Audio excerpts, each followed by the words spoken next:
बिस्मिल्लाहिर्रहमानिर्रहीम। मोहतरम सामईन और नाज़रीन, अस्सलाम वालेकुम। मैं आपसे अब काफ़ी अरसे के बाद मुखातिब हो रही हूँ। इससे पहले मैंने सूरह ज़लज़ाल के बारे में आपको बताया था और उसका आपने बहुत अच्छा रिस्पांस दिया और मुझे अंदाज़ा हुआ कि आप सब ने इस चीज़ को पसंद किया है।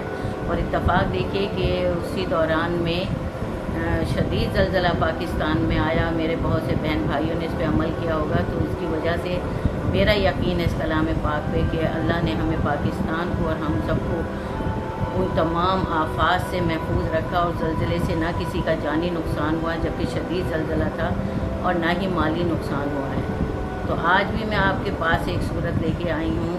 उस सूरत के बारे में आपको बताऊँगी मैं किस वजह से लेके आई हूँ।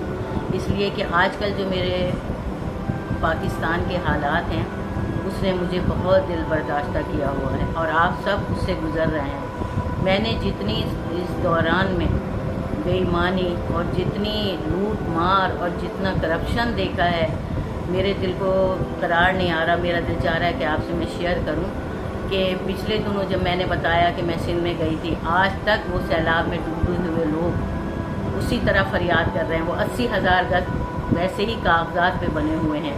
उनका पैसा ये हुक्मरान, ये डाकू, ये सब लूट के खा गए हैं।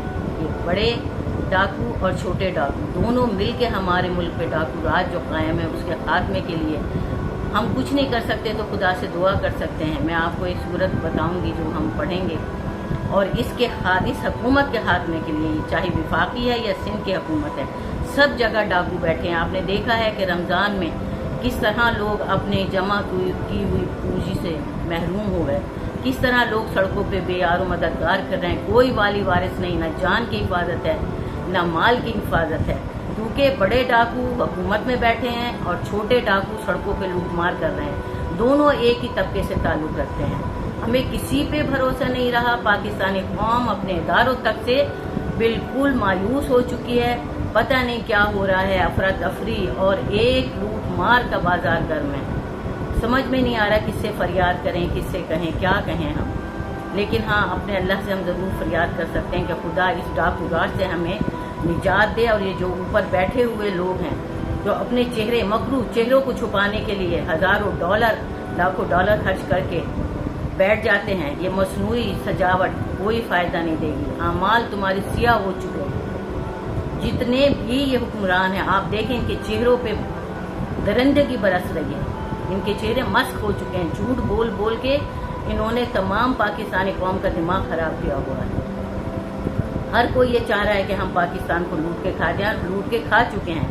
आज ये IMF के पीछे लगे हुए हैं, घुटने टेक दिए हैं, कौम को बेच दिया है। जो कुछ हमारे पास था IMF के पेट में उतार दिया है। फिर भी हम सुकून से नहीं हैं, फिर भी हुकूमत को चैन नहीं है।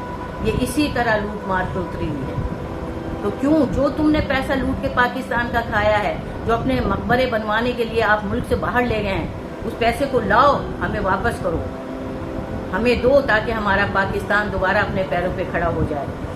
वही पैसा जो पाकिस्तान से लेके गए वापस दो हमें। हम क्यों किसी से भीख मांगे?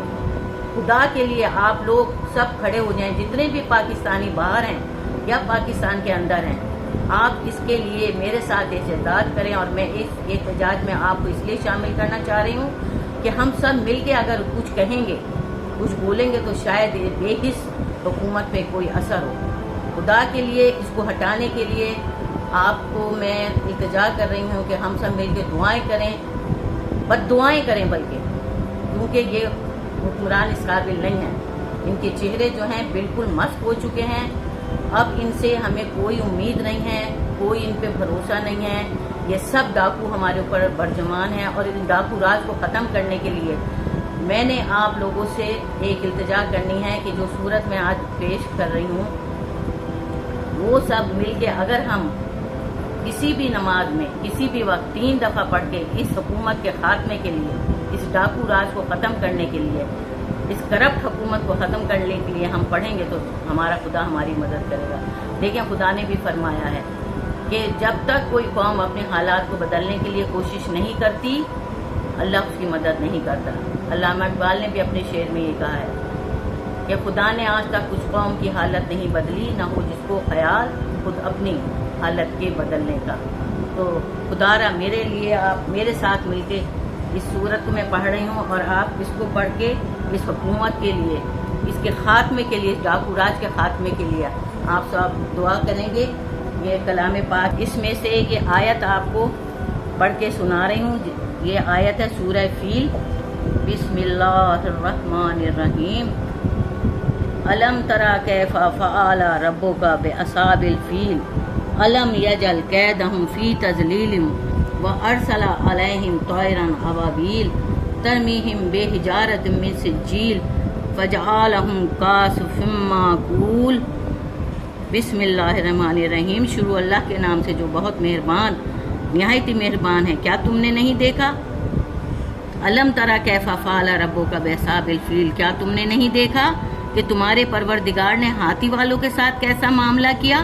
الم یجعل کیدہم فی تضلیل، کیا اس نے ان لوگوں کی ساری چالیں بیکار نہیں کر دی تھی؟ وارسل علیہم طیرا ابابیل، اور اس پر غول کے غول پرندے چھوڑ دیے تھے۔ ترمیہم بحجارۃ من سجیل، جو ان پر پکی مٹی کے پتھر پھینک رہے تھے۔ فجعلہم کعصف مأکول، چنانچہ انہیں ایسا کر ڈالا جیسے کھایا ہوا بھوس۔ تو اللہ کرے کہ میری بھی یہ بد دعا ہے، یا آپ بھی سب مل کے میرے ساتھ بد دعا کریں اس حکومت کے خاتمے کے لیے، جنہوں نے عوام کے منہ سے روٹی چھین لی ہے۔